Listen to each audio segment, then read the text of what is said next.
There it is. Terrible music. Life is good. Ah, yes. Terrible music, fantastic podcast. It's the Horse Racing Happy Hour, hanging out with you. 6th annual Kentucky Derby Draft. You know what time it is. Sunday before Derby. Time to get going with our picks here. Snake draft through the 24 horses entered in the Kentucky Derby. Was out there for the draft yesterday. You can check out all of our work there. By the way, at Bloodhorse and bloodhorse.com. Sean Collins and I taking you through the week. Excited to be alongside a trio of guest pickers with us this year, including a past winner in Steve Kornacki, who once got a trophy for this thing. We had to go there first. Once got a trophy for this thing. It's one of my favorite stories since I got into this, Steve, that we 3D printed this thing for you. My friend Zach, by the way, a shout out to producer Zach, who's no longer on the show, but he went ahead and made this, Steve. How far did this actually get back to New York? And good afternoon to you. That made it to the hotel room, and then it began disintegrating. And I said, I'm going to put the remnants in my bag, and then it crumbled completely. And I said, you know what? I'd rather have the memory than the trophy. That was the early days of, a little like old Pimlico, Barry. That trophy was not well constituted at that point, and it kind of fell apart in Baltimore. So there you are as well. So, Mac, if you wanted to know, and Mackenzie Pfeiffer with us from the Maryland Jockey Club, nice enough to join us on the draft this year. That's what Pimlico used to look like for you young kids. I'm not sure you knew that. Believe it or not, I have been to Pimlico before. I know that's shocking, but oh man, so there you go. We'll take Steve and Mike Gandolfo off the screen there. By the way, Mike will be my co-host tomorrow before Barry gets here on the radio there. If you want to join us 10 to noon each weekday here at ESPN Louisville, ESPNLouisville.com if you'd like to follow along on that one. Introducing our panel this year, Steve Kornacki, past winner of this thing as well. That was the Mage year, actually, right? No, you did not have Mage. Dan Issel had Mage. Right? You had Mystic Dan. That's exactly right. So I won last year. I got Sovereignty with the 4th overall pick, but Steve Kornacki from NBC Sports joining us here. You were pretty excited to get back at this. I like it. Although I guess I got to ask you, I mean, is this like the NFL? Can we trade draft? I don't like having the first pick in this thing, actually. Okay, all right. I'm not against that as an idea. However, Steve, I'm not going to allow you to do it for graphics purposes. And so, yes, that part's not going to work out. I give you my pick and a horse to be named later. That was going to be my offer. I mean, I don't hate the concept. Mac Pfeiffer with us from the Maryland Jockey Club. We'll be visiting you at Laurel in about 3 weeks. Excited to get out there. You get to meet Mary, and I'm sure Steve will make the trip as well. The Kentucky Derby, though, what kind of day is it in a place like Maryland? I've heard so many stories, and I'm a spoiled guy. I go to the Derby every year, but I hear these stories around the country. Our biggest day is Kentucky Derby Day, whether we're running or not. look, it doesn't matter where you are. I think cheering on the Kentucky Derby, some days I'm rushing home so I can put it on the big screen, but no matter what's going on, I have a stream following me around. No matter what, that's exactly right. And you all know Barry Spears from the Horse Racing Happy Hour. Barry, it'll be your first Derby this year, but I'm making you work quite a bit. Is it going to be worth the trade, do you think? At first glance, no, but I think after I'm there, a day, it'll be all right. Yeah, no, you'll fit in just fine. My kids love Barry, so that part is very, very good for him in his broadcasting career. Every time he comes to Kentucky, hangs with the family, does all that stuff. Had to watch The Simpsons with my 9-year-old daughter last time he was here. That's like spectacular stuff. Again, the snake draft here as we go through the 24 entrants in the Kentucky Derby for this year. Steve Kornacki's up first. No pressure on this one, but Steve, go ahead and actually talk us through. If this were the NFL draft, would you be waiting the full amount of allotted time to see if someone wanted to trade for the pick? Yeah, I look at it this way. It's like I'm not going to get another crack at this till number 8. Yeah. So I think I had a dilemma here where it's like I don't think the horse I'm going to give you here is the horse I'm going to end up picking. Like when I got to give out a pick on NBC or something. But I just think relative to what I'm going to be down to at 8, I kind of have an obligation to pick. So right. Well, Steve, long way of saying. I want to try this. Hang on. Yep. From the home studio and everything. Let's go. All right. Who you got, Steve? With the first pick in the Louie Rabaut. I'm Happy Hour 6th annual Derby draft. Steve Kornacki selects. I'm going with the number 18 horse, Further Ado. Nice. Further Ado, as we saw on his saddle cloth, was the winner of the Grade 1 Bluegrass. Barry and I were there for that one. Boy, if you were looking for the wow performance of the Derby Trail, Steve, it might have been that one. Yeah, I mean, and look, there've been two performances by him, really. I think where you just, sort of course, they were both at Keeneland, which raises the question of, is this going to be transferable? Also, kind of look at some of the competition. What did he really beat? I've got my doubts, but I basically looked at this from the number one pick standpoint of, I didn't want Renegade with that. I think if they were drawn opposite here, if Renegade had the 18 and if the one was Further Ado, I'd be on Renegade here. But I felt kind of obligated to take one of them with this because I think the potential's there. I like this post for this horse's style, speed drawn inside. Johnny V can kind of work it out. And if the Keeneland form holds up, I think this horse is going to be in a good position to win it. Well, and Steve, he did win the Kentucky Jockey Club in the fall, right? So he does have a graded win at Churchill Downs. And frankly, we watched Sovereignty break his maiden integrated stakes in the Street Sense last year at Churchill Downs. So maybe we get a repeat there. Yeah, I mean, same. The buyer regression and everything, that I wasn't wowed by that Churchill performance. And this was a horse coming into the 3-year-old year I was kind of looking to kind of be against. And then what happened in the Bluegrass and just it made me say, all right, I gotta take this seriously.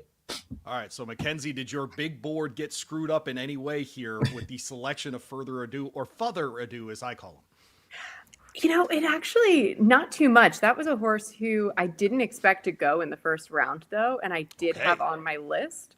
So grand scheme of things, it's curious. That was tough, man. I didn't expect to go in the first round. He took him first overall. Oof. Punch. To be honest, I really thought he was going to take Renegade. So okay, all right. So we will ask you then, with the second overall pick in the Horse Racing Happy Hour 6th Annual Derby Draft, Mackenzie Pfeiffer takes Renegade. I mean, all we're going to hear about is Renegade from the one post, right? Someone has to just go ahead and give him a shot. And I don't know, Rapoli, he's been chasing the Derby. Feels like this is the right time. And I just thought he was a horse that breathes different air in that last outing. If he can handle the trip from there, I think he can work something out here. Renegade on the rail. Barry, you never like the rail, frankly, in any of the shows that I do with you. This is the Kentucky Derby. Do you like the rail for Renegade here? Definitely not. I learned my lesson a few years ago with Known Agenda. I like that horse quite a bit, and he drew the rail, and I think it was under the new gate too, and he just got slammed and had no shot. So I don't think that really is advantageous. Although Renegade is very talented enough to win this race, despite that post, I'm going to take my chances elsewhere. And Steve, you said it earlier. Would Renegade have been your top pick if we had swapped the 1 and the 18 post there? Yes. Yeah. I mean, I feel the same way Barry does about that one post. That was when I saw that yesterday. That was a huge piece of information. It was the one thing at the Derby draft at the Derby draw, I should say, that everyone kind of went, oh, we didn't have one of those last year. And then this year we had the Renegade almost very early, frankly, in the draw. Their full effort went to the 20 right after that as well. Brad Cox's face was... It was perfect. Yeah, it was perfect for that one. All right, we move on to pick number 3. His name's Barry Spears. You know him from hanging out with me on the Horse Racing Happy Hour. With the third overall pick, the 6th Annual Horse Racing Happy Hour Derby Draft, Barry Spears selects. Well, since I do live in Florida, which could be considered the jungle, I am taking the Puma, number 9. All right, the Puma, of course, same connections as Mage, Kentucky Derby winner just a few years ago. On this program, Hall of Famer Dan Issel selected Mage to win. Barry, you are the closest to a Hall of Fame basketball player on this dais as we have. Well, yeah, I could say that. Probably by a lot. That's exactly right. What do you? I hit So Happy instead of the Puma, and that's a bad job on me. What do you like about the Puma here? I think this horse was coming out of 2 really good races, at least Derby trail wise. I thought Tampa Bay Derby is definitely a live race, and the Florida Derby was definitely a live race. The Puma got wide trips in both of those races and ran on well. If he gets any kind of trip in a race like the Derby, I think he's going to be really, really tough.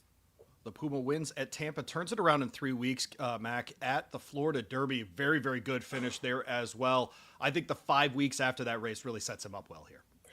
It does. I was a little curious what we would see on a quicker turnaround, right? And for me, I look a lot at this race as getting a horse to peak at just the right time. So I don't mind taking a shot there. The Puma, that's my only question is, can we just keep building off of it? Right. No, I think it's a reasonable one there. He'll break from the 9 hole. Will the Puma We saw Ramiro Restrepo the other day, again, part of the ownership team with Mage. They bring him up from that Florida Derby. Florida Derby, of course, one of the grand stages ahead of the Kentucky Derby for high-level success as well. Sovereignty, a second-place runner just last year, won the Kentucky Derby as well. Time for me to go, people. That's right. In the 6th annual Horse Racing Happy Hour Kentucky Derby Draft, Louie Rabaut takes, and I'm very happy that this happens to me every single year. I'm going to take Commandment in the 4th spot. This is fantastic stuff for me. I'll go ahead and get Commandment off the board there. Top horse on the points board at this point, and frankly, for the rest of the week as well. I've been around Brad Cox quite a bit this week, and frankly, that's a confident guy who feels like he's got a really, really good shot at Commandment is absolutely part of why he feels that way. First place in the Florida Derby, first place in the Fountain of Youth. And if you all remember back to those 2 races, it was Commandment running 2 very different styles to get it done. I thought I saw a lot in that Florida Derby as far as the gallop out, the time after that race, especially after the 9 furlongs. Gonna need to get 10 here on Saturday, Steve. And I think Commandment absolutely fits all of that. And I'll be real honest, I'm not sure outside of Johnny V right now that I like anyone in the world on my horse more than Louis Saez. The horse likes to win. I mean, this is, and my only concern, I guess, with Commandment would just be those fields in Florida. You had like 5 or 6 other horses on the track, so the horse could kind of take back a little bit. I think traffic could be a bigger issue for Commandment in the Derby, a much bigger issue than he had to face in Florida. I mean, he showed a ton in Florida, overcame a lot within those races, but again, that was in the context of just 5 or 6 other horses on the track to kind of navigate through and around, which he did brilliantly. But yep. I think could be a different story. He could find himself, looking ahead at a bunch of horses like he hasn't before. One of those things that we have to watch year to year, Mac, is the field sizes in different places. Who would have thought the Ruby and the Wood would have the largest fields coming into this? But Commandment overall, what do you think of him? He's one who I kind of have to agree. I'm a little bit worried about the trip for him. I think he's done very impressively. And as you said, he's figured out how to win, which I really respect. But, from a betting, he's probably going to be a short price in there. And so I was really leaning a little bit more on Renegade. I think he has maybe more tactical ability. Yeah. All right. So through round 1, let me kick this thing out. I think it's playing the older version of our of the Google Doc that we were using for this thing. There we go. Let's try this one now. Nope, not popping up. So did you do that? I'm sorry, deal with a return here. But of course, the top 4 picks here so far, Steve, going with the 18 horse here in further ado. Mackenzie went ahead and took in the 2nd spot. Mackenzie, remind me, Renegade, who will break from the 1. The Puma, the 9 horse, will break for Barry in pick 3. And then me, pick 4. I will take the top in the point standings with Commandment. And this is where it gets interesting, I think. And let me see if that actually updated or not. It did not. This is where it gets interesting, is I think once we get into this kind of level of thing, and I see all of you looking at me right now, wondering who it is that I'm going to go ahead and grab in this spot. But I'm not going to do anything that I think anybody is too surprised by. But I'm going to take a horse that I watched work this morning and I thought looked unbelievable. And it's a horse that Barry and I saw in person. And so with the 5th overall pick, I'm going to take Potente. I'm going to take Bob Baffert's trainee here. Put in a speedy work this morning. I think they knew they were in after the San Felipe and tried new tactics in the Santa Anita Derby. And I don't think he's going to have to do that again in the Kentucky Derby. He's not going to be the fastest horse here. He's not going to have to be the fastest horse here. I don't think he's going to have to go like he did with Robusta, with that group last time in the Santa Anita Derby. I think he's going to be able to sit just off of it. Bob Baffert's been telling us since this horse, frankly, before he broke his maiden, hey, he might not win here at 6 furlongs because he's just going to want all the distance. I've got great news for him on Saturday, Barry. He's going to get all the distance. What do you make of Potente in my 5th pick here? I like Potente. He seems to be a horse that is kind of on the rise and probably getting better. My issue with him is he's very, very big. And if he gets stopped somewhere during this whole journey, it's going to be tough for him to stop and get started again. I mean, when he won the San Felipe, he really had to get motoring to beat Robusta, and he had to get clear and roll. I don't know if he'll have that ability, but I tell you what, if he does get the trip he wants, he's going to be rolling late for sure. No, I think that's exactly right. Juan Hernandez into ride. Steve, I saw a little bit of surprise on your face for that one. No, a little earlier than I thought he would go, but I mean the way this works, I get it. If you have one you like, get it while you can. I think of the two Baffert horses, that's definitely the one that I'd like. I'm a little confused on the intent Baffert has for both of these, just sort of tactically. Seeing the blinkers go on litmus test, and then seeing that work you're talking about today. He's not going to have them dueling each other. I was kind of thinking he wants litmus test to try to set it up for a 10-day, but definitely, I think of the two Bafferts, this is where I'd be. And you get price, Baffert in the Derby. That's exactly right. Good stuff there. With Potente going 5th, we go back to my colleague here, Barry Spears. 6th pick overall, 6th annual Kentucky Derby draft here on the Horse Racing Happy Hour. Barry Spears, who do you got? I'm going with Chief Wallaby, Bill Mott. All right, we get it with the Florida horses already, but why do you like Chief Wallaby? It's another horse that I think has a world of potential. I'm glad they got into the race because I think this horse had a little bit of bad luck in the last two in those stake races. And I think they got a lot out of the last one, in particular in the Florida Derby. The horse didn't really get a great trip and kept running. I think he probably, quote unquote, needed that race. He came out of it looking very well. His last work at Churchill, I thought, was excellent. He's sitting. He looks like he's sitting on a really big race, and I think he might deliver it on next Saturday. So I think he has the running style, the versatility. He just needs the opportunity. I think he's going to get it. Yeah, total maintenance work this morning too, Barry, and he looked totally fine. He looked great to me. Stretching his legs, I thought he looked really good this morning. Yeah. Showed that speed last week. Mac, what do you think of Chief Wallaby in this spot? I actually really like this horse as a pick, and as you mentioned, looks like he's sitting on a big race. Both the gallop outs from his last two efforts, I thought, really telling. Anyone's going to have a horse primed at just the right point in time. It's going to be these guys, but the gallop outs, I thought, really telling, like just building this horse for the distance. He seems like he's asking for it. All right, Mackenzie, I asked you about Chief Wallaby. I am now going to ask you for your next pick here in the 6th annual Horse Racing Happy Hour Derby draft. Back Pfeiffer with the 7th overall pick selects. I have to be honest, this might be a little surprise. I'm going to go with the other Mott in Incredibolt with Riley Mott. Riley Mott, that's exactly right. Incredibolt. Breaking from the 11 hole here as part of the Derby festivities. What do you like about Incredibolt, winner of the Virginia Derby? It's a little bit curious. The street sense, right? Really impressive. They put this horse away first off the bench. I don't know if we really still have an answer about the Holy Bull from this horse. Riley doesn't. To be honest, I don't really need one. Okay, I agree. I actually agree with you. First time out, 6 furlongs, whatever you want to call it. They called him one pace in the short comment. I don't think this horse is one-paced at all. I think he's very dynamic. And the trend that we saw, best third off the bench, looks like the timing lines up here.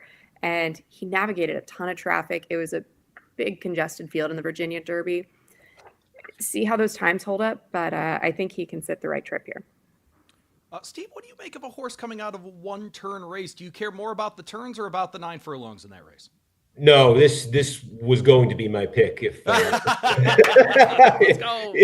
if what just happened hadn't happened, and I didn't expect to happen. I thought I was going to get Incredibolt at number 8.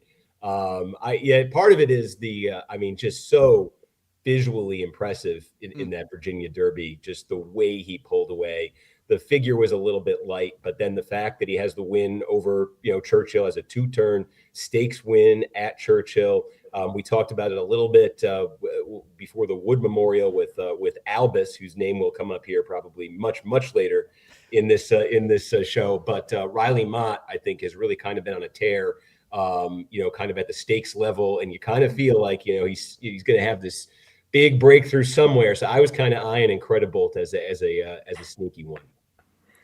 How do you feel about that, Mac? Stealing things from Steve Kornacki. You like that? You like doing that? You feel okay about that? I don't know. I would feel good about it. I'm flattered. Yes.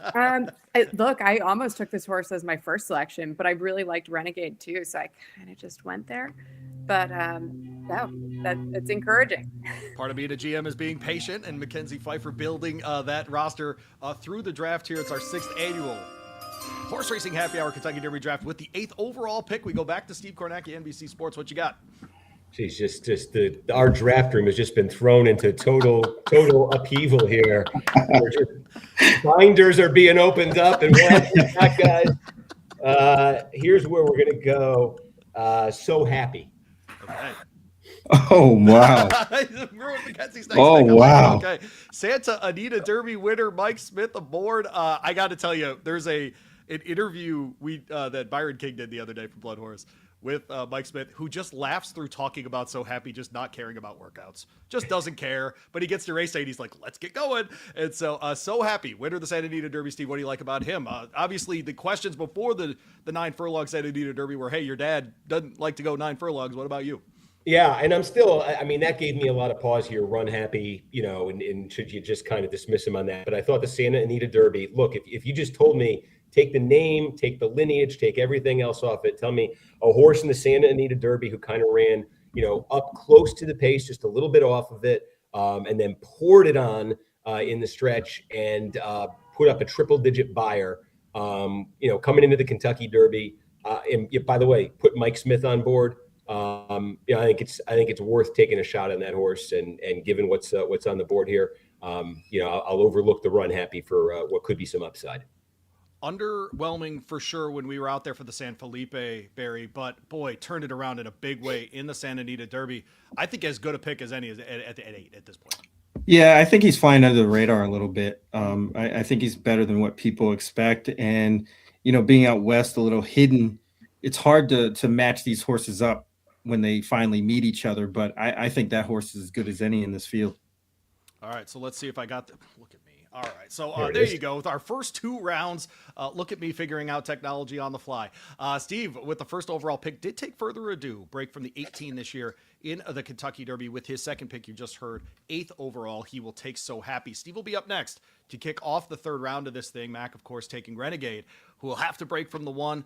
But if Mike Rapoli just keeps yelling on Twitter, that horse will be just fine. Breaking from the inside. Incredibolt, of course, her second pick. Loved him coming out of the Virginia Derby.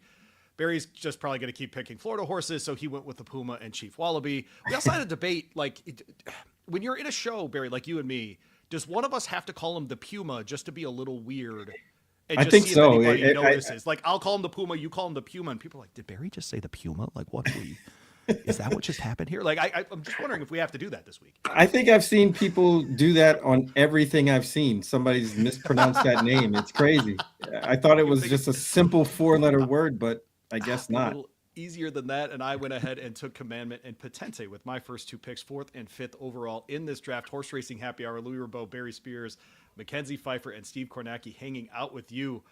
It is time to hear from Steve Kornacki once again, 9th overall pick in our 6th annual Horse Racing Happy Hour Kentucky Derby Draft. Steve Kornacki takes. We're going to go with Full Effort. Okay. I cannot believe this horse made it to this point in the... This hurts my heart a little bit, Steve. This is the one that I'm upset about. All right, talk to us about Full Effort. Yeah. Look, it's drawn way outside. Not too concerned. This is a deep closer. Look at the last couple of years in this race. You've been getting a lot of speed, a lot of pace early on.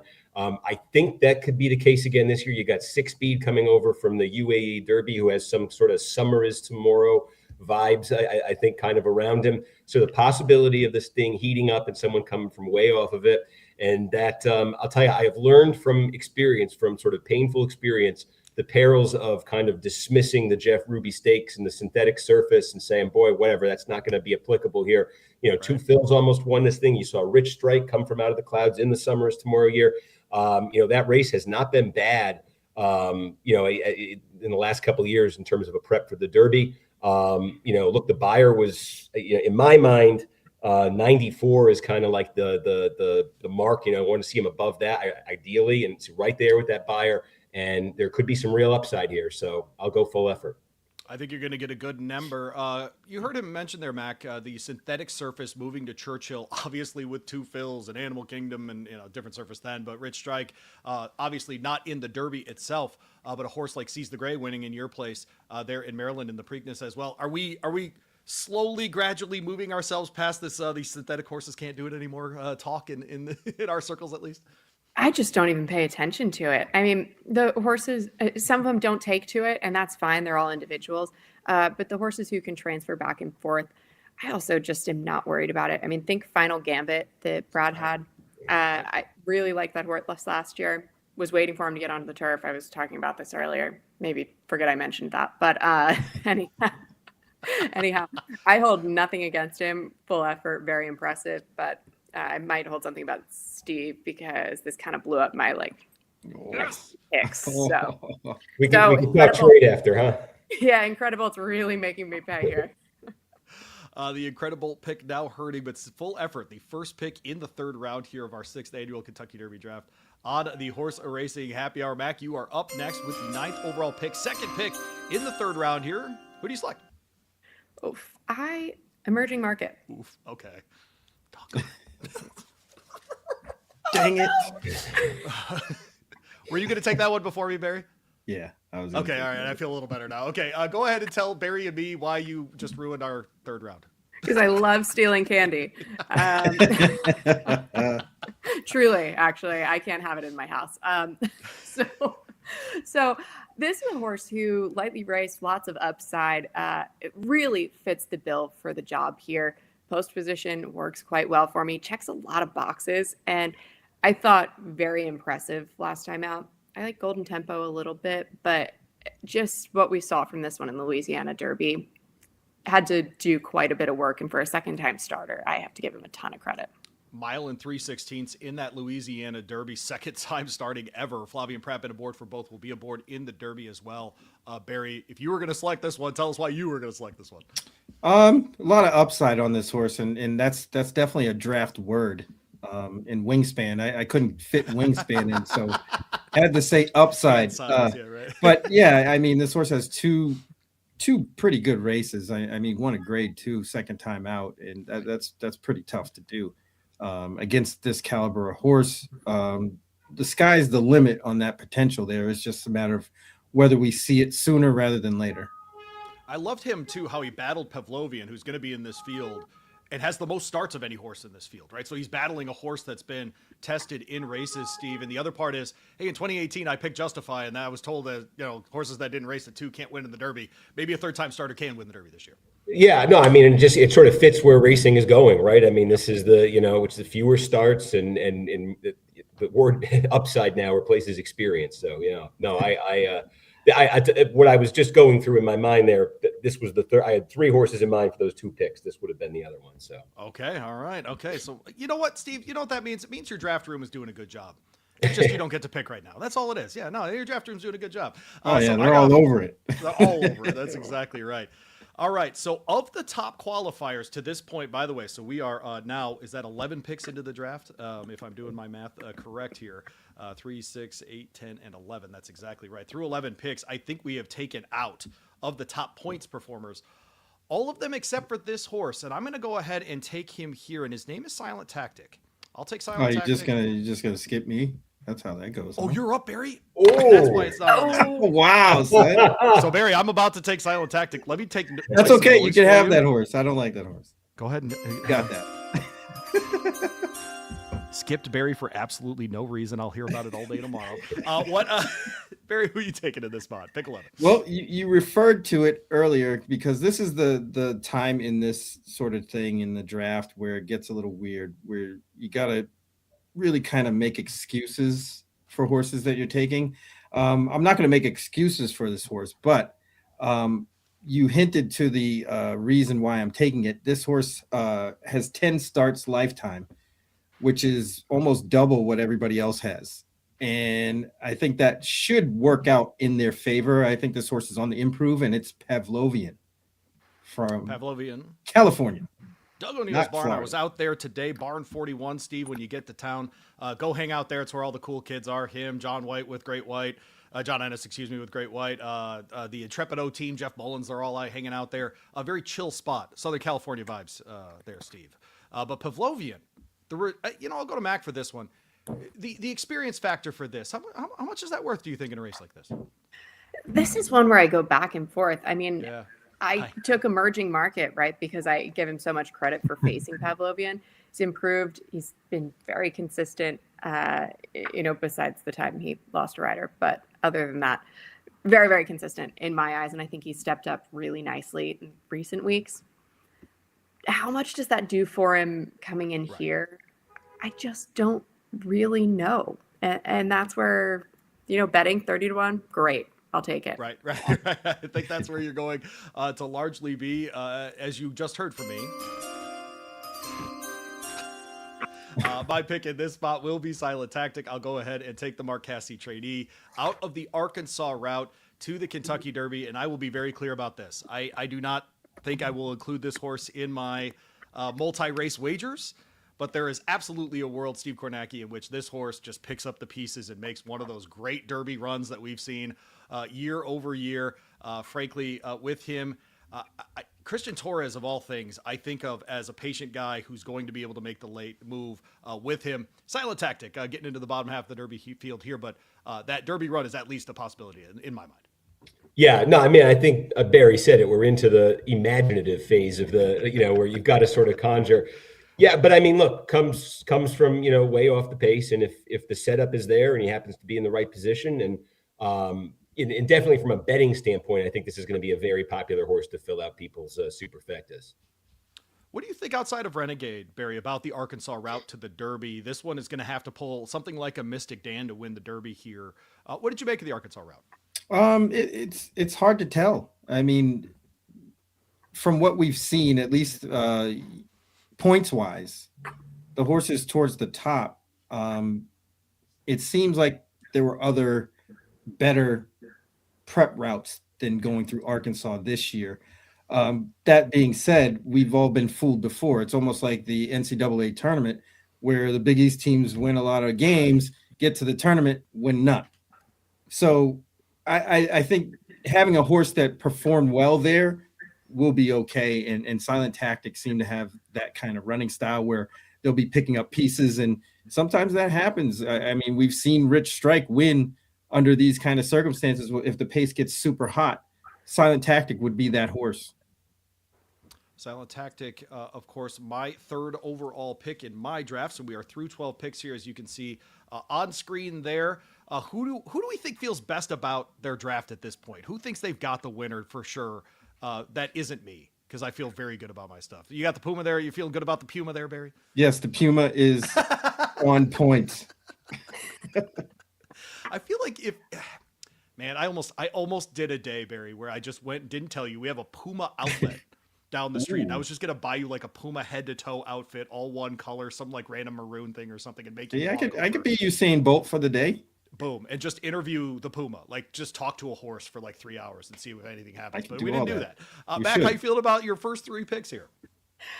Look, I think from a betting perspective, I'm feeling comfortable. Would I maybe love to trade with one of Steve's? Sure. I'm going to scout out someone that might be have a lot of upside for him.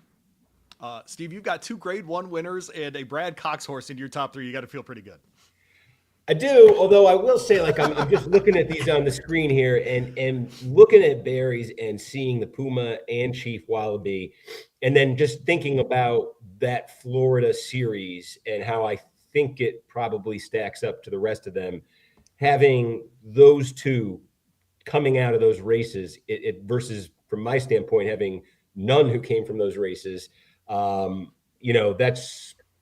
I think if you take the horses out of it and just say which series was the best, I think it was Florida, and Barry's got two who were right there. So, all right, I think now that we're going into the fourth round, and you talk about we're getting into this part of the draft or whatever it might be. It's time to throw one downfield, and I'm going way downfield. This is a horse that I saw today on what? If you're going to pick my horse, I'm going to be upset. I think you're going to, but. Oh, you think so, huh? Yeah, it's got to be a Japanese horse. It is not a Japanese horse. horse. Well, that's good for me. I'm throwing downfield back to California with Intrepido, and here is why. The world is very simple for me in this case. I don't like any of the other horses that are still on the board, and I think Intrepido is just going to have to go from the 3. And I think there's a world in which he just gets the lead and he just hangs out there. And for whatever reason, there's a bunch of traffic behind him and the things don't work out. It used to be that we had front runners in this race that performed pretty darn well. I'll take Intrepido and Jeff Mullins at this point to get the job done. Hector Berrios going to get the mount here. Hasn't really been great since that grade 1 win in the American Pharoah last fall, his second start ever. So he'll have to be a lot better than he was, say, in the Breeders' Cup Juvenile or in any of the other races in Southern California since then. But he really likes Churchill Downs, has really been comfortable here, seems to be in a great mood since he's been here. I talked with his exercise rider today, seems to be on the uptick. I'm simply hoping that Intrepido takes the next step. Steve Kornacki has never raised his eyebrows higher than he just raised them. What do you make of Intrepido? Well, no, I was excited that you took him because I have no interest in taking him. But then I heard Barry's comment, and I think Barry's going to take who I want before it comes back around to me. Yeah. So that's what I get. All right, so we will remove the name Intrepido from the board. We go back to Barry for the next pick here in the 6th annual Horse Racing Happy Hour Kentucky Derby Draft. Mac Pfeiffer, Steve Kornacki, Barry Spears, and Louie Rabaut hanging out with you. Barry, your pick here in round 4. We are going with Dannon Bourbon. To the hoop, my friend. To the hoop, indeed. Dannon Bourbon, of course, comes out of the Fukuryu Stakes there in Japan, won that one at Nakayama, qualifying through the Japanese road to the Kentucky Derby. And Barry, at some point, I think we all say this, and he was right there, of course, was the Breeders' Cup Classic winner a couple of years ago, just in the Derby as well, and Forever Young, that a Japanese horse will break through. In your mind, Dannon Bourbon, the most likely candidate of the 3, yep? Yeah. This horse drilled a 16-horse field going a mile on the 8th, first time out, comes back in February and wins at a mile and 3/16 fairly easily, and then comes back and wins that last stake race there. I mean, last year, I forget the other name. There was 2 Japanese horses. One of them got sawed off and came running late. Probably would have been closer to the finish as one of the horses in the top 3 if they didn't get such a poor trip. And the thing about the Japanese horses is I feel like they're very, very well prepared to go this kind of distance, more than our horses here are. If there's anybody that can get the distance, I would think a horse like that could. But we'll see. I mean, they're going to be flying under the radar until they win one of these, but I think they're a lot closer than people might think. Dannon Bourbon, a son of Maxfield, a purchase at the Keeneland sale, frankly, Mac. This isn't some horse that was bred by a bunch of horses we've never heard of. Do you, though, make much of the big fields in Japan? Do you consider that an advantage heading into Saturday? I do, and I certainly can't deny him, especially when he just puts them away and keeps on going. The mile and 3/16. I also like that last out was over a muddy track as well. Yeah, I think it's just one more thing. He's a lightly raced horse, won over a wet track on debut, and you never know what the weather in Kentucky is going to be. So if you have an international horse that has a few other tricks, just another benefit to them. Good stuff there. Appreciate everybody hanging out on the program. It is time to go back to Mac Pfeiffer, joining us from the Maryland Jockey Club, by the way, with her 4th round pick here. Mac, go ahead and tell the people who you took in this spot. I was just trying to make up my mind. Wonder Dean. Okay, Wonder Dean. All right. Well-traveled horse, and I have to be honest, I have nothing against the horses coming out of the Derby over in UAE Derby. So I give him a little bit of chance here and think he's has reason to improve. So I'll take a shot. He's a cool horse, by the way. He's been here for the longest of the Japanese trainees as well, has been working over the course for an extended number of weeks, frankly. Steve, what do you make of the horses coming out of the UAE? Do you hold a prejudice that Mac doesn't? I kind of have. Look, Forever Young, came out of there, but I view Forever Young kind of as the exception. But, given where we are in the draft right here, I mean, look at that race. It's basically a mile and 3/16. So it's a little bit longer than most of these preps. You got in that race the horse who very well could end up being the speed of the speed here in the Derby, who Wonder Dean, ran down, overwhelmed, and won, ended up winning pretty easily. So yeah, given where we are in the draft right now, there's just sort of the mystery around, the overseas horses, the mystery around the Japanese horses. It's certainly if I wasn't in this extended gap between picks again, I probably would have gobbled this one up too. Great news for Steve. He's got the next two. He's Steve Oh, Kornacki exciting. from NBC Sports. At this point of the draft, who doesn't want 2 picks in a row? I mean, what The are we shelves doing? Who have been doesn't want to be empty, but here we go.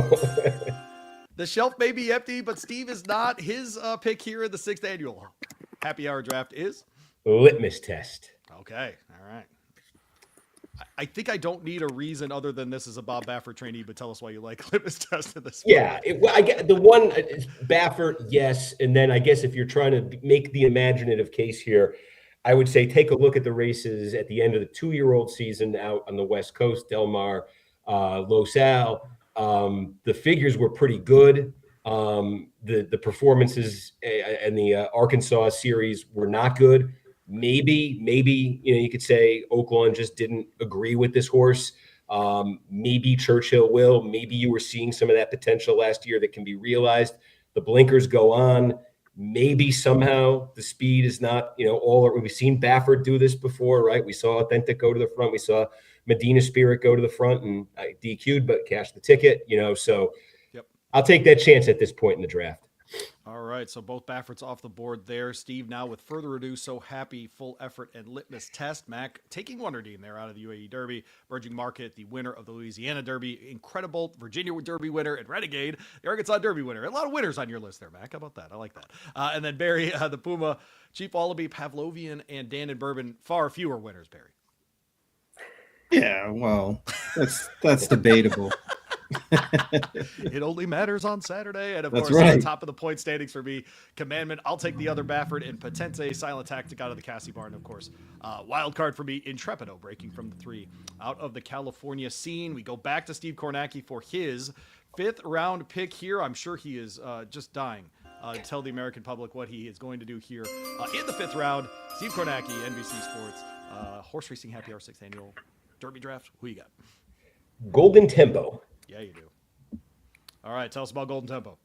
Again, we're looking at a pretty deep closer here who comes out of that Louisiana Derby where you talked about emerging market. The Chad Brown horse, with the potential. Pavlovian, who was the speed there, was dogged, had the blinkers on. Seems like a different horse since they did that. And kind of coming up the rail late was Golden Tempo. Again, this is like that UAE Derby. It's a little bit. I kind of have liked the Louisiana Derby race just because it's a little bit longer, 1 3/16, than these other preps. So, and I think earlier in the Lecomte, the first in that Louisiana series there, just visually, the figure was, but visually the way that horse closed in the Lecomte, and it just blew by everybody in the stretch. Needs to show more, needs to get faster, but this deep in the draft, we'll take that chance. Barry, this is the kind of horse you make the case for a lot, frankly. First in the Lecomte's, third in both that Grade 2 Risen Star, the Grade 2 Louisiana Derby. What do you like about Golden Tempo in this spot? Very consistent runner. Kind of does the same thing every time. Very tough read, especially from that post. I'm sure Jose Ortiz is probably going to try to land this horse somewhere mid-pack and kind of clear, which might leave this horse kind of out wide. But again, if they're clear and they don't get stopped, they might be okay. This horse likes to make one big run. If they get stopped, they're in trouble. If not, they have just as good a closing kick as anybody in this race. We are now to pick 18. We go back to Mac Pfeiffer for that one. She's from the Maryland Jockey Club. You will hear a little bit of noise because this is the 6th annual Horse Racing Happy Hour Kentucky Derby Draft. Mac Pfeiffer, who you got here? Steve took my next one. So dang. What a great year this is. You guys just need to go fight or something. I know. It's definitely making me a little bit more competitive. So I think the best move for me is to grab Robusta here. Okay. All right. Robusta, second place finisher in the San Felipe, is on the grounds, worked this morning at Churchill Downs. Doug O'Neill has said, by the way, just for your purposes, especially, Mac. He'll be in the Preakness if he does not draw into the Kentucky Derby here. But Robusta, yeah, second place finish there in the aforementioned San Felipe. What do you like about him? This is one, I mean, has run the right races, has been in the right company. The outer post might actually just kind of work things here. There's a ton of speed, but if this one somehow manages to take another step forward and I can just kind of forgive that last out, I don't mind looking at the others. Robusta, her pick here, Steve. You're stealing all of her other picks. What do you think of this pick? Yeah, I mean, look, I gave you So Happy much earlier in the draft. Robusta, finished ahead of So Happy, two back. You could say right in that last race in the Santa Anita Derby, probably not doing, the dueling on the lead, basically tired out. So, sit back just a little bit here. Don't get as caught up in it. And, maybe you get a performance much more like you did, in that San Felipe. 5th round pick for our guy, Barry Spears. Of course, you know him from SoCal Saturdays here on the Horse Racing Happy Hour Podcast Network. Your round 5 pick here, Barry? Right to Party. Attaboy. Right Out to of, Party. of course, the Wood Memorial there, ran second in that race. What do you like about Right to Party? Well, because it's a Beastie Boys song, honestly, mostly. But honestly, run him in New York too. That was a good job. It was a good job running him in New York. It was a good job. Yeah. Yeah. Where else could they have run? Beastie Boys. But I thought the Wood Memorial was fairly weak. Shades of Bourbonic a couple of years ago, where that race just fell apart and a huge long shot won. Not saying that Albus is not as talented as Bourbonic, but I thought the race was a little strange because the horse that I thought was the best in there, Iron Honor, just got a horrible trip from the way outside and things got a little wacky. Albus wins the race, but Right to Party didn't get the best of trips and finished up pretty strong. I think that's okay going into a race like the Derby where they can pick off horses late if they get a decent trip. I don't think they're going to be kind of up close. The horses sort of on the improve, but definitely need a lot of help, a lot of pace up front, which they'll probably get. So hopefully they can get clear and get in the number somewhere. Right to Party, Steve, in the Wood Memorial there. I thought did some good running late, but boy, just not a fast race this year. No, I mean, and notice I'll be bragging about having Albus in the Wood for the rest of my life, but I haven't touched Albus in this Derby draft yet. So it tells you what I think of how that race went. But yeah, no, I think, look, I mean, if nothing else, I think Right to Party is a great kind of superfecta horse, just given the style and what the odds are going to be. No, I think that's probably right. All right, get back to your host in Louie Rabaut. My 5th round pick will close out the 5th round here. I'll start the 6th round with the next one as well. We're at this point. We really are. We are really, really at this point in this draft. Steve, I'm going to go ahead and take Elvis. And I'm going to take the Wood Memorial winner because I have to choose between choosing a horse that's in the field or one that's not in the field, essentially, at this point of myself. I'll take the horse that's in the field. Steve, I also need to show you something. I think you're going to like this. So Steve's one of these guys. He comes on the show. I don't know, Steve, we probably hang out 6-8 times a year, something like that. And a couple years ago, we did the Pennsylvania Derby preview for whatever reason. And of course we talked about the Cotillion. And Steve couldn't get off a Ceiling Crusher. I can't get off Ceiling Crusher. Oh, I know the weather looks terrible, but I can't get off Ceiling Crusher. I can't do. And she wins. She wins for fun, frankly. Okay. Steve's been on a little bit of a drought on this show, so we needed him to come back. Come back with something. So, Steve, I did something for you today. I was at the Mott Barn today, and Riley was there, and he got some new Albus gear. And so I went ahead and had him sign. Oh, my gosh. And Albus, this is a bumper sticker, but you can stick it wherever you want, Steve, believe it or not. You probably don't own a car, do you? I'll put on an Uber around here, maybe. Yeah, There you go. Slap it on can there. go on your wall, signed by Riley Mott at his first Derby with his Wood Memorial winner that you picked. How about that?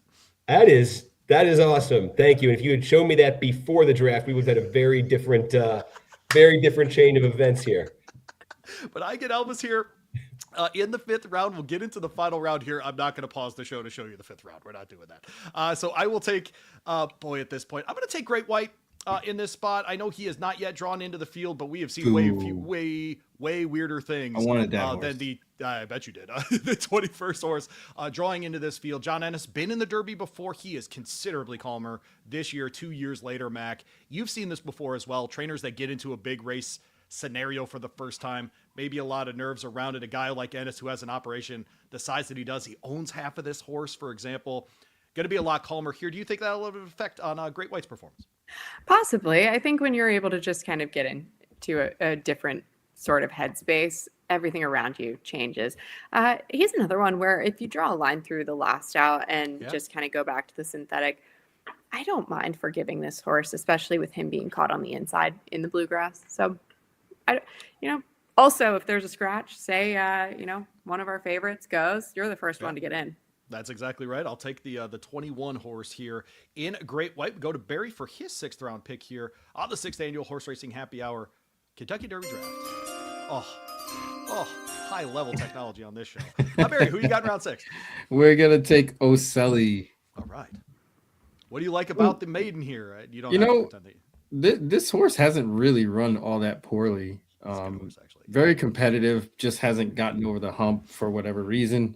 Even the Thorograph figs are pretty decent in comparison to everybody else. But coming off the pace, hopefully if they can draw in, they can grab a piece of this, but a long shot for sure. A long shot for sure. Oselli comes in a maiden. Steve, do you love maidens in big races? Yeah, especially the Kentucky Derby. Number one. You should have taken him first overall. What are we doing here? All right, we go to Mac, and for her 6th round pick, we're down to just a couple of horses left. 6-Speed and Corona del Oro. One of them's in the field, Mac. If you wanted to go with that thinking, I don't know, you could ruin Steve's final pick here as well. It seems to be you two. I like a little rivalry here, which is funny because I told Steve I was having someone on from the MJC, and Steve has become the Maryland Jockey Club's biggest fan this year. That actually happened in 2025, and so it's I like it that there's a little bit of a rivalry here. Who are you taking with your final pick? Oh Lord. Well, see, I feel like I messed up in taking Robusta a little early, so I do think I need to take 6-Speed in the field, just so I'm not with 2 horses totally SOL. 6-Speed, of course, comes in.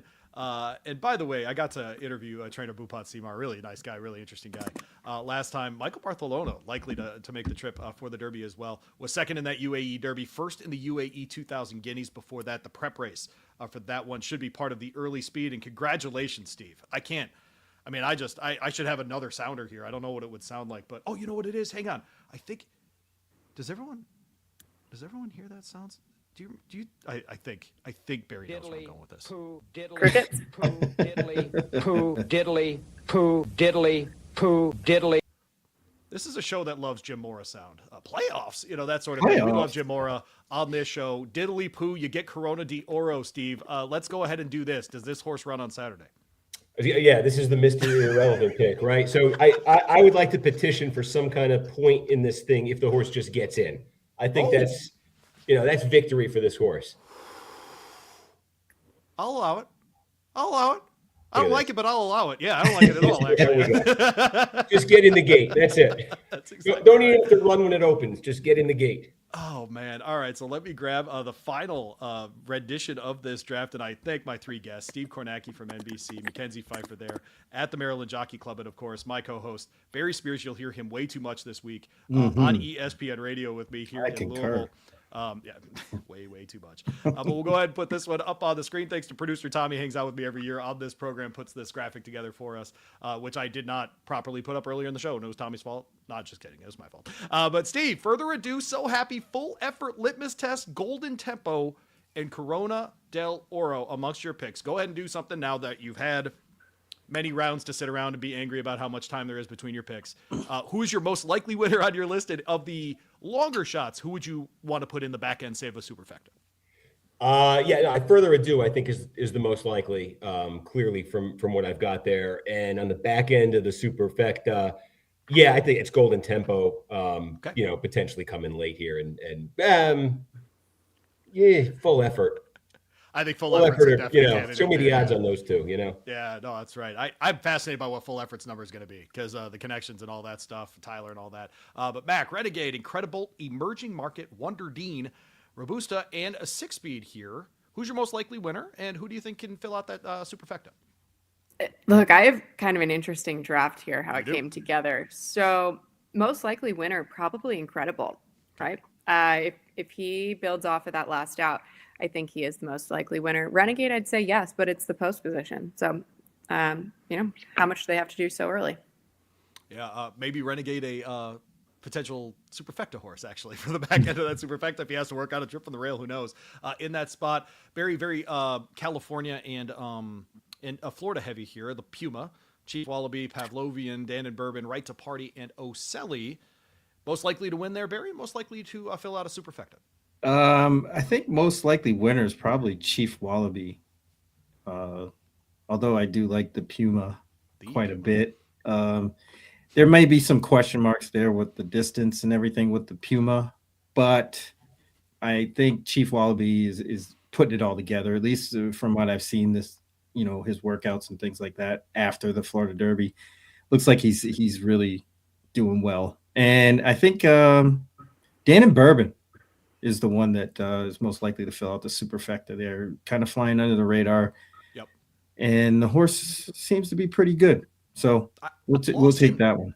Lost in Derby 150 is that T.O. Password finished 5th. That's the horse I was thinking of. Yeah, yes. No, but like got sawed off really bad. Yes, is that T.O. Password finished 5th in that race, and so we had 2 Japanese finishers, 3 and 5 in that race.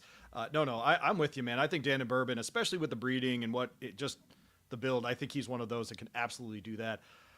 I'll go ahead and say, man, I think Potente is the winner out of my group. I just think a lot of that horse, and I think by the time we get to this point, Bafford's got the speed in him that he wants. I think he can be tactical as well. I think he just wants the distance at the 10 furlongs. And I also think, like Medina Spirit, who's been brought up, I think, twice on this show, I think he's going to be like 12-1 or 14-1, something like that in this field. And so I think I'm going to get Bafford a little value on Bafford, of all things.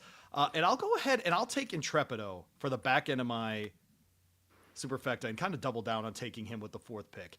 I don't think it will be that he'll come rallying late. I think he'll be trying to hold on if he gets out front and get passed by a couple of horses in the stretch if he does end up there in the superfecta. So there you go.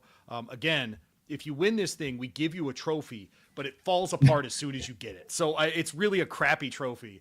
It's not as good, say. Can you eat it? Like, is it edible? It looks like cheese, don't it? I mean, it really does. I mean, it could be a cake. It could be anything, man. I'm hungry. It's dinner time. Yeah, Steve's the TV guy. What was it made of? I got this weird rash in my hands afterwards. I don't know. It was made of Austin, Texas. That's what it was made of. All right. Well, Steve Kornacki, NBC Sports. He'll be in town this week. Which days are you part of the broadcast? Are you guys strictly Friday, Saturday this year for your part of it? Yeah. No, in NBC this year, it's the Kentucky Oaks, Primetime Oaks for the first time. Yeah, trying the 8:00 start time there. I got to say, Steve, as a guy who, follows a lot of college sports, another network had a lot of success playing college basketball on Friday nights. Huge numbers, frankly. And so I am fascinated to see if that trend follows where Americans since COVID are less out on Fridays than they used to be and are watching TV a little bit more if the Oaks does get a bump that way. I think it's just, listen, I'll be a homer here, so no matter what, I'll say it's a good idea. But I think it's a great idea because it always seems to me you're there at the track on Friday and they got 150,000 people, and then this race is going on while so many people are still at work. The buildup to it is taking place during the workday. Make it an event at night, and I think it's something people could really kind of latch onto. I mean, Barry and I do this podcast thing. Our largest markets are LA and San Diego. They just are. And people out there love their horse racing, Mac. And so I think moving the race a little bit later there will be a good one as well. What do you got going at Laurel this weekend? I imagine there's some kind of derby party. Is there a costume contest? Anything like that? There is. There's a derby watch party, and we have the OTB at Timon. I mean, you can always go out to the Big T and watch the races there as well. That's actually kind of a great people watching experience and a little bit smaller than being at Laurel. So it's a little closer to my home. So I usually bounce around watching races on big days between there. You'll see Mac in a couple of weeks. I've yet to wrangle her for extra work around the horse racing happy hour and the Preakness, but I'm sure she's already figured out that I'm going to ask her. But Barry Spears, of course, flying up here tomorrow. Barry, I'm going to make you do this in front of all the people watching and the other 2 people in the room. Ooh. How excited are you to get up here for the Derby, man? Totally. I've never been to the Derby in person. Obviously, I've been playing the races since I was 8 years old.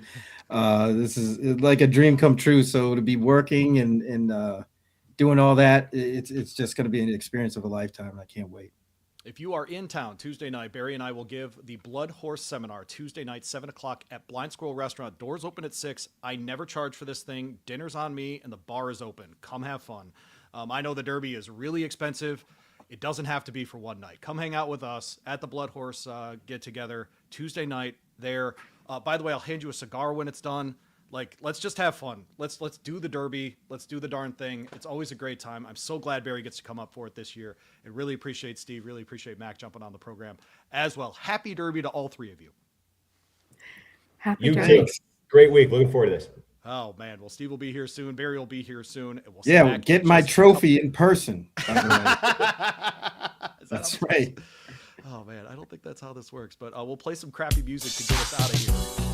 But this has been another draft here on the Horse Racing Happy Hour, 6 years in a row. Thanks to Steve Kornacki from NBC Sports, Mac Pfeiffer from down there at the Maryland Jockey Club, and of course, my co-host on the Horse Racing Happy Hour, Barry Spears, for joining us here on the program. Happy Derby week to you and yours.